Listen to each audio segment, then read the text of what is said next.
अस्सलाम वालेकुम, आप देख रहे हैं स्पोर्ट्स बाज़ और मैं हूं लुकमान अली। खेल के मैदान से खबर यह है कि पाकिस्तान और इंग्लैंड के दरमियान 3 मैचों पर मुश्तमिल टेस्ट सीरीज का आगाज हो चुका है और पहला टेस्ट मैच जारी है। पाकिस्तान ने मायूस कुन आगाज किया है। पहले टेस्ट मैच में इंग्लैंड ने टॉस जीतकर पहले फील्डिंग का फैसला किया। यूं पाकिस्तान ने बैटिंग का आगाज किया तो आगाज इंतहाई मायूस कुन रहा। पाकिस्तान की 0 पर पहली विकेट गिरी। उसके बाद शान मसूद 5 रन बनाकर आउट हो गए और यूं पाकिस्तान की बैटिंग लाइनअप लड़खड़ा गई। ताहम अब्दुल्ला शफीक और इमाम उल हक ने इस लड़खड़ाती बैटिंग लाइनअप को, जो शुरू में ही 2 विकेटें गिर चुकी थी, वहां पर कुछ सहारा दिया और स्कोर को कुछ आगे बढ़ाने की कोशिश की। ताहम शान मसूद के आउट होने के बाद अब्दुल्ला शफीक ने 61 रन की इनिंग खेली और जो काफी कारआमद साबित हुई। उनके साथ इमाम उल हक ने 42 रन की इनिंग खेली, लेकिन बाद में आने वाले बैटर्स ने कुछ ना किया, जिसके नतीजा में मजमूई तौर पर पाकिस्तान सिर्फ 171 रन ही बना सका। सलमान अली आगा 21 रन बना सके और इसी तरह से सऊद शकील सिर्फ 5 रन का इजाफा ही कर सके। Wicket keeper batter Mohammad Rizwan एक मरतबा फिर नाकाम हुए हैं और सिर्फ 12 रन ही बना सके और चलते बने।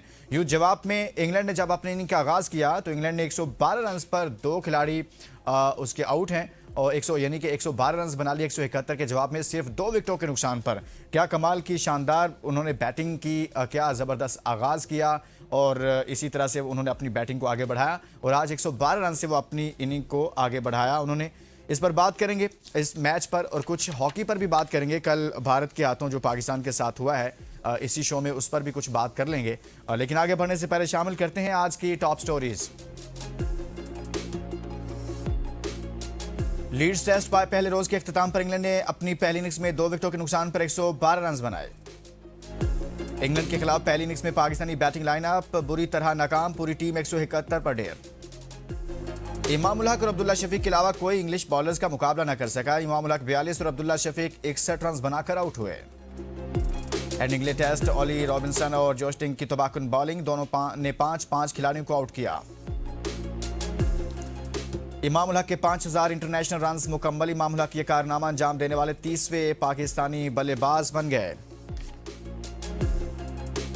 रॉबिन्सन ने टेस्ट सीरीज के पहले मैच की पहली गेंद पर विकेट लेने वाले इंग्लैंड के पहले बॉलर बनने का एजाज हासिल कर लिया।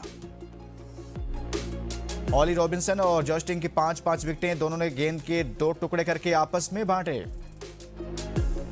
इंग्लैंड के बॉलर्स ने 19 साल बाद मुनफरद एजाज हासिल कर लिया। बॉलर्स ने एक ही इनिंग्स में 5-5 विकेटें हासिल की। हॉकी वर्ल्ड कप, पाकिस्तान को भारत के हाथों 5-3 से शिकस्त। ग्रीन शर्ट्स वर्ल्ड कप से बाहर।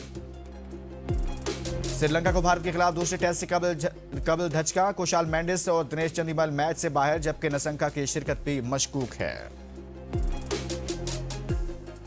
आज की टॉप स्टोरीज आपने जानी है, इसी तमाम तरह सूरत हाल पर बात करेंगे। पहला टेस्ट मैच जारी है। हमारे साथ मौजूद हैं स्पोर्ट्स एनालिस्ट इमरान उस्मानी साहब। इमरान साहब, बहुत बहुत शुक्रिया आपका। सबसे पहले तो हम यहां से आगाज करेंगे कि सिर्फ 171 रन बनाए पहली इनिंग्स में और पाकिस्तान की बैटिंग लाइनअप बुरी तरह से नाकाम हुई है।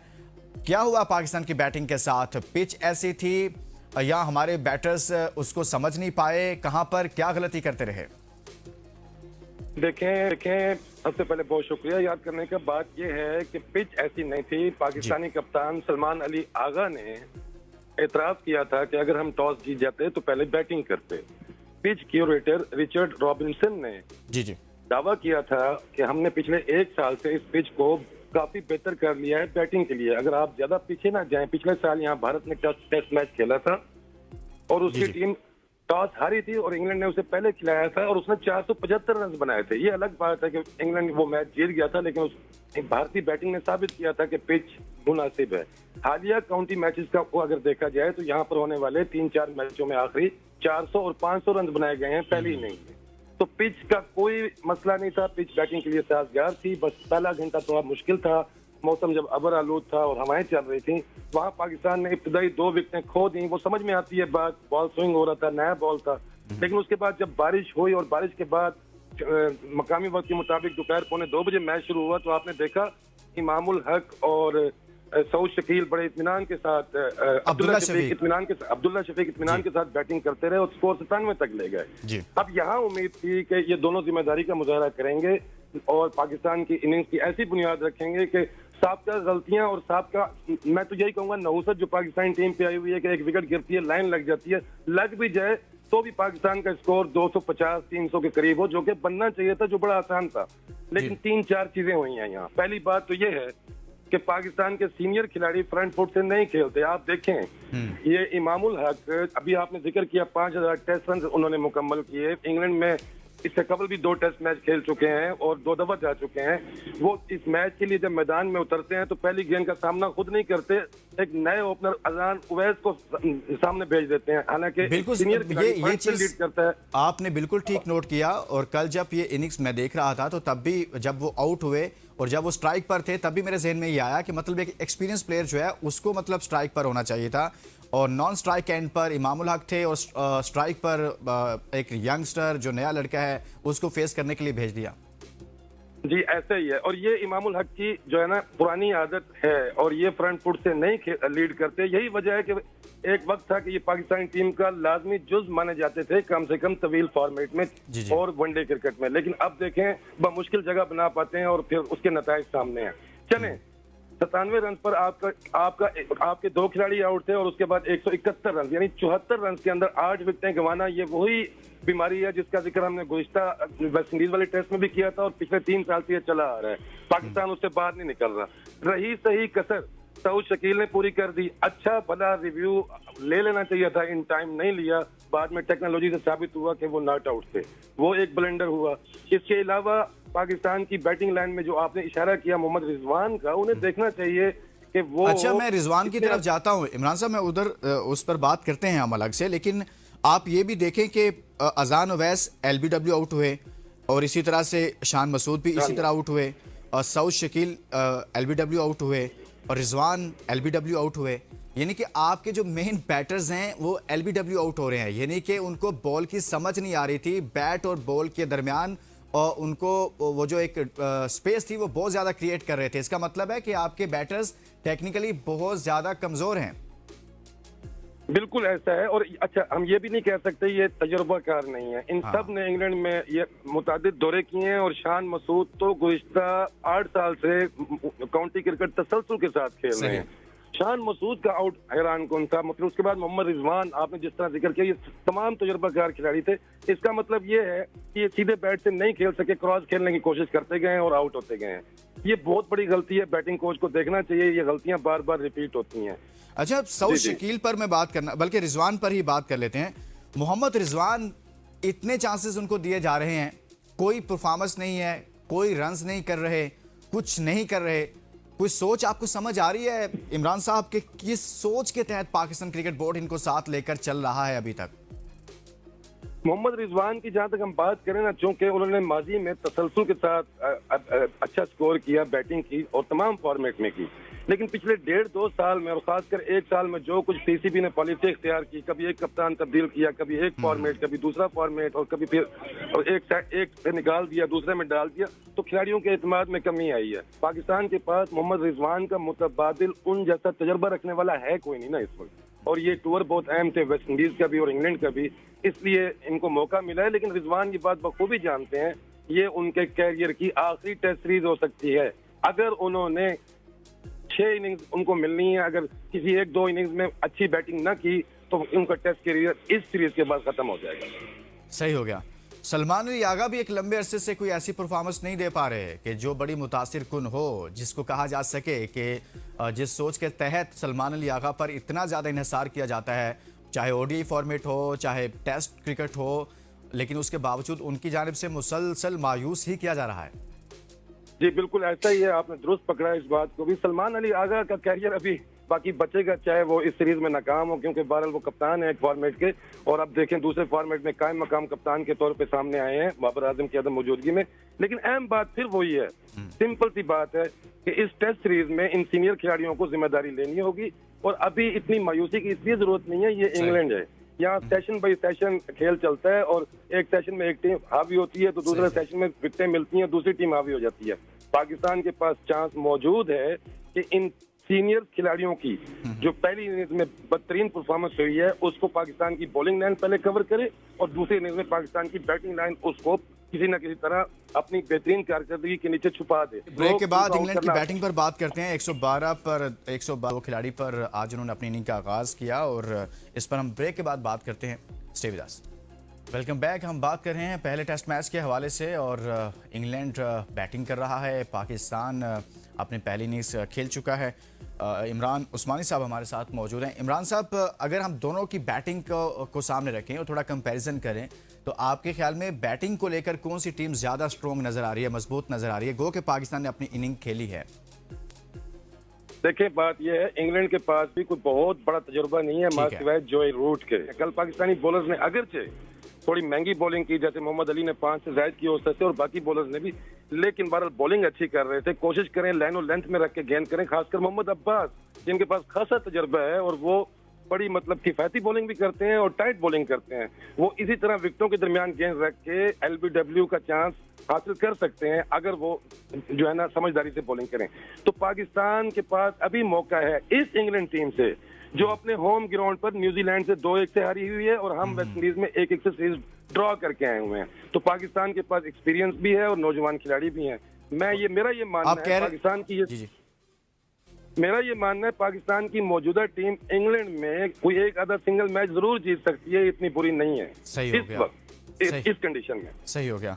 अच्छा, लेकिन पाकिस्तान टीम की जो बॉडी लैंग्वेज है, मैं उस पर कुछ बात करना चाहता हूँ। यानी कि अगर आप फिटनेस को सामने रखें, देन आप उस चीज़ को उस नज़र से देखें, फिटनेस की नज़र से देखें, तो आपको लगेगा कि ऐसे लगता है जैसे प्लेयर्स कुछ थके थके से हैं। मतलब आपका अभी मैच शुरू हुआ है, पहली इनिंग्स चल रही हैं दोनों टीमों की, और आपकी बॉडी लैंग्वेज ये बता रही है कि जैसे आपकी चौथे 5वें दिन खेल रहे हो। 5वें दिन भी जाकर एनर्जी आ जाती है समटाइम, क्योंकि मैच फैसला कुन हो रहा होता है। तो ये पहले दिन ये हाल है इनका। जी, ये अब देखना होगा कि टीम मैनेजमेंट को कि खिलाड़ी जो है ना मैच 1-2 दिन पहले किन मसरूफियात का शिकार रहे, लेकिन ऐसा होना नहीं चाहिए था। लेकिन आपकी बात दुरुस्त है, हमने भी कल नोट किया कि पाकिस्तानी खिलाड़ियों की बॉडी लैंग्वेज, मुमकिन है कुछ प्रेशर हो। इंग्लैंड है, फिर उसका ग्राउंड है, फिर बाबर आजम जो है ना अचानक उनकी खिदमत पाकिस्तानी टीम को नहीं रही, ऊपर से ये टॉस हारे हैं, अंडर प्लान जो भी था, बहरहाल ज़ाहिरी तौर पर ये जो भी कहते हैं, तो थोड़ा बहुत कहीं ना कहीं जो है ना इनकी बॉडी लैंग्वेज पे खौफ नजर आया है। मैं इसे खौफ कहूंगा। ये खौफ से जब तक बाहर नहीं निकलेंगे तो फिर जीतना तो बिल्कुल नामुमकिन हो जाएगा। पाकिस्तान क्रिकेट टीम के इन खिलाड़ियों को देखना चाहिए कि पाकिस्तान ने रवां सदी में इंग्लैंड में जो 6 टेस्ट सीरीज खेली हैं, उनमें से 3 बहरहाल ड्रॉ खेली हैं और 3 वो हारे हुए हैं। तो कहने का मतलब ये है कि एशिया की दीगर टीमों की निस्बत इनकी कारकर्दगी इंग्लैंड में बेहतर है। सही, माजी का रिकॉर्ड बेहतर है। भले हम 30 साल से इंग्लैंड से कोई टेस्ट सीरीज नहीं जीत सके, इंग्लैंड में आखिरी बार 1996 में जीते थे, लेकिन बहरहाल एक रिकॉर्ड है। हमने 3 सीरीजें ड्रॉ की हैं और पाकिस्तानी क्रिकेट टीम को वहाँ के फैंस से ग्राउंड के अंदर खासी जो है तकवीयत मिलती है, सपोर्ट मिलती है, उससे भी बड़ा फायदा होता है। पहले दिन का खेल, पहले दिन की बैटिंग मायूस कुन जरूर है, लेकिन उम्मीद की जानी चाहिए ये मैच में वापस कर सकते हैं। सही। अच्छा इमरान भाई, हम कुछ हॉकी पर बात कर लेते हैं अभी, और उस पर बात करना इसलिए ज़रूरी है कि हॉकी वर्ल्ड कप जारी है, लेकिन पाकिस्तान का सफ़र तमाम हो गया है। गुज़श्ता रात भारत के हाथों, रिवायती हरीफ भारत के हाथों पाकिस्तान को शिकस्त का सामना करना पड़ा। भारत ने पाकिस्तान को 5-3 से शिकस्त देकर हॉकी वर्ल्ड कप 2026 से बाहर कर दिया। पहले इंग्लैंड से हारे, वेल्स के खिलाफ हमारा मैच बराबर रहा, लेकिन भारत के खिलाफ हमने कुछ अच्छी गेम पेश की। मतलब थोड़ा सा तासुर मिला कि कुछ ना कुछ हम लड़ रहे हैं, फाइट कर रहे हैं, बट 5-3 से हमें शिकस्त हुई है। कितना मायूस कुन है। वर्ल्ड कप आता है, इसी तरह से ओलंपिक्स हो और कुछ भी हो, दुनिया भर के कोई भी प्लेटफॉर्म हो, ये हॉकी वो हॉकी रही नहीं है। तरस गए हैं पाकिस्तान हॉकी टीम के फैंस के, कहीं ना कहीं से हमें कुछ अच्छी खबरें मिलें। मसला क्या चल रहा है सर? आपने गुफ्तगू इस बात के शुरू में कहा कि हॉकी वर्ल्ड कप पर बात करना जरूरी है। मैं इसमें इजाफा करूंगा, हाँ, इसलिए भी जरूरी है कि पाकिस्तान की क्रिकेट टीम भी हॉकी टीम के नक्शे कदम पर है, जवाल की जानिब है, तो इसलिए भी बात करना जरूरी है। बेशक एक तो हम पहुंचते मुश्किल है हॉकी वर्ल्ड कप में, आपने देखा झुंगे में पहुंचते हैं, किसी न कोई ना कोई जनाब ट्रिक चलता है तो कहीं ना कहीं, वरना पिछले इवेंट्स में हम बाहर थे। अब ये इतना आसान ग्रुप था, वेल्स से मैच जीतना चाहिए था, इंग्लैंड से चले हारे, और इंडिया से आप मुकाबला अच्छा तो करते, आप के मैच से पहले ये तय हो जाता है कि आपने हार जाना है, और वैसा ही हुआ। तो हॉकी के हालात तो पहले भी खराब थे। इस वर्ल्ड कप की परफॉर्मेंस देख के मजीद मायूसी हुई है, कोई खुशी नहीं हुई पाकिस्तानी हॉकी फैंस के लिए। इसलिए भी बुरी खबर है कि हम भारत से हार के पार हुए हैं, किसी और से हारते तो शायद इतना दुख ना होता। तो पाकिस्तान हॉकी फेडरेशन को देखना चाहिए कि कहाँ प्रॉब्लम्स हैं, कहाँ मसाइल हैं। असल में फंड्स नहीं है, असल में लोकल सतह पर, डोमेस्टिक सतह पर कोई इस पे इन्वेस्टमेंट नहीं है, प्लेयर्स के निखारने के लिए कोई ट्रेनिंग नहीं है, कोई कैंप नहीं है, तो फिर जाहिर है नतीजे ये निकलने होंगे। इधर पाकिस्तान क्रिकेट बोर्ड अगरचे मुख्तलिफ प्रोग्राम तो करता रहता है, कभी डोमेस्टिक इवेंट का इजाफा कर दिया, कभी एनसीए कैंप लगा दिए, कभी क्या कर दिया, लेकिन ये भी एक किस्म का जो है ना बस दिखलावा होता है। बुनियादी तौर पे क्लब क्रिकेट, जिस तरह मैं मिसाल दे रहा हूँ, जिस तरह एक जमाने में क्लब क्रिकेट हुआ करती थी, बड़ी मजबूत हुआ करती थी, ऑल पाकिस्तान टूर्नामेंट होते थे और वसीम अकरम वकार यूनुस खेला करते थे। प्लेयर बैटर हों या बॉलर्स हों, इन्होंने इनको रगड़े लगे हैं डोमेस्टिक क्रिकेट के, तो तब जाके ये ऊपर आए और इनमें निखार आया। आज ये होता है एक खिलाड़ी अंडर 19 में सेंचुरी करता है, पता लगता है अगले दिन वो इंटरनेशनल मैच खेल रहा है। गलत है। आप कह रहे हैं कि हर सतह पर जो डिपार्टमेंट्स को बंद कर दिया गया उसके नतायज भी भुगत रहे हैं हम। इमरान भाई मुझे बताएं कि यार मसला जो है हॉकी को बेहतर करने के हवाले से हम देखते हैं, क्योंकि शो में भी आते हैं बहुत सारे हॉकी से हमारे जो ओलंपियन हैं वो आते हैं और बाकी जो प्लेयर्स हैं वो आते हैं, कुछ साबिक प्लेयर्स हमारे साथ आते हैं। हमने ये ऑब्जर्व किया है, देखा है कि ये सब के सब लोग ये चाहते हैं कि हॉकी बेहतर हो, लेकिन वो चाहते हैं कि सिर्फ हम ही कर सकते हैं और खुद करने के लिए वो लॉबिंग करते हैं। पहले से मौजूद सेटअप जो होता है उसको गिराने की कोशिश करते हैं। मैं किसी पर इल्ज़ाम नहीं लगा रहा, मैं मजमूई तौर पर बात कर रहा हूँ कि ये मुझे तासुर मिला है कुछ सालों से, जब से मैं इस तमाम तो सूरत हाल को देख रहा हूँ। तो ये लोग भी मेरे ख्याल में कहीं ना कहीं जिम्मेदार हैं कि ये भी एक दूसरे को गिराने में लगे रहते हैं। एक सेटअप आता है फिर दूसरा उसको गिराने में लगा रहता है, तो ये इसी चक्कर में रहते हैं मेरे ख्याल में। मेरे ख्याल में हमारे मुल्क का मजमूई जो हालात हैं, जो इस वक्त पिक्चर है वो ऐसी ही है ना। हाँ। हर एक इसी चक्कर में होता है और हर एक हवाओं का रुख देखता है, उसके मुताबिक चलता है।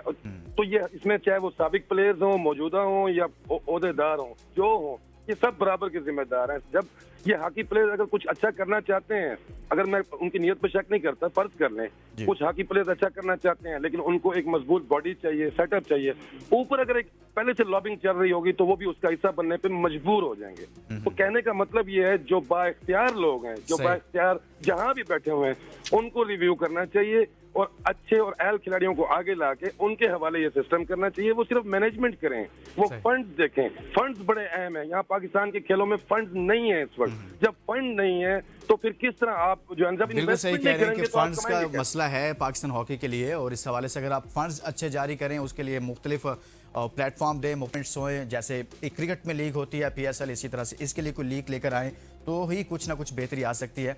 बहुत शुक्रिया, इमरान उस्मानी साहब हमारे साथ मौजूद थे और हमने इस तमाम तर सूरत हाल पर बात की है। टेस्ट मैच जारी है, देखते हैं कि टेस्ट मैच किस तरफ जाता है और पाकिस्तान कैसा परफॉर्म करता है। इजाज़त दीजिए, अपना बहुत सारा ख्याल रखिए, अल्लाह हाफिज़।